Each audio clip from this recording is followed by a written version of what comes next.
Donc il était une fois, voire plus haut, une grand-mère qui vivait seule dans une chaumière à l'orée de la forêt. Cette grand-mère s'ennuyait beaucoup car personne ne venait jamais lui rendre visite. Personne. Il y a les rôles chantés, récital Jacques Brel, Nougaro. Ensuite ma première pièce, le 10e homme, où j'avais 2 ou 3 rôles, le rôle d'un curé, le rôle d'un prisonnier. Qu'est-ce que j'ai fait encore? Anaïs Nin, j'étais le psychiatre, Salinger, je suis le père. Très beau rôle en chaise roulante.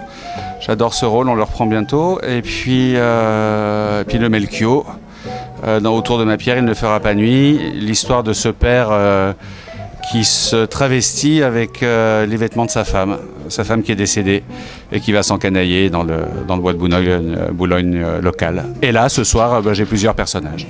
Ce qui la rendait triste, surtout, c'était de ne jamais voir sa petite fille, Brigitte Chaperon. Brigitte Chaperon était starlette. Elle était très jolie, elle avait des gros seins.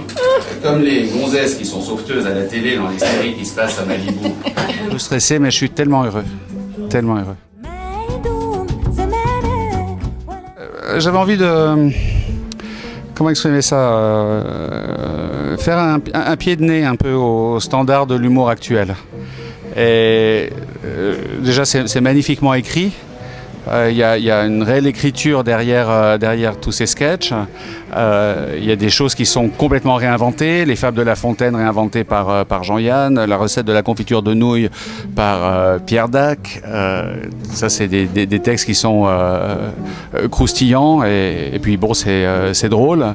Et ça change un peu du stand-up. Ça n'attaque pas les gens. Ça nous permet de rêver, de rigoler en toute simplicité. Voilà, ouais, c'est ça que je voulais faire. Non, je regrette rien. C'est vrai que j'ai travaillé pendant des années dans la finance, à Genève et un peu partout sur la planète.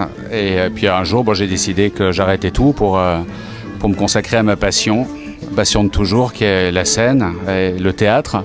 Donc ça fait 5 ans maintenant que je suis à Paris. Alors je dirais pas que j'ai oublié ce que j'ai fait avant, mais ça me paraît très très loin, ouais. Et maintenant je suis vraiment dans le présent avec ce que je fais. Bon, là je suis payé au chapeau, mais l'être humain s'habitue à tout. J'ai un toit, j'ai un petit chez moi, ouais, j'ai vécu dans des endroits plus grands. C'est sûr, mais on s'y habitue. Ça, c'est vraiment pas important. Toutes ces considérations matérielles, on nous éduque quand même dans la société à nous créer des besoins en permanence.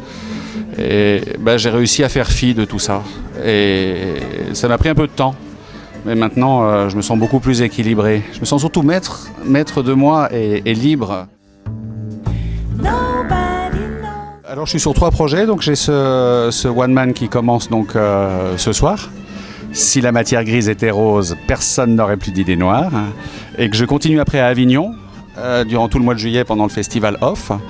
Et puis ensuite on reprend la pièce de Fabrice Melchior, Autour de ma pierre, il ne fera pas nuit, donc le rôle du père qui se travestit avec les vêtements de sa femme, dans le festival Les Théâtrales Les Floréales, au Théâtre Côté-Court à Paris, au début du mois de mai.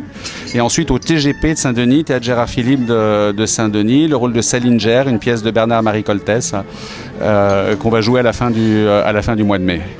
Donc ça va m'amener gentiment vers plus que le milieu de l'année, vers la fin du mois de juillet. Au mois d'août, je prendrai un peu de vacances, je crois. Il n'y a pas que cet imbécile de Charles Perrault qui est capable d'écrire des histoires qui font peur aux gosses. Comme ces histoires de bûcherons pauvres qui abandonnent leurs mômes en forêt dans l'atroce pompe du Petit Pousset.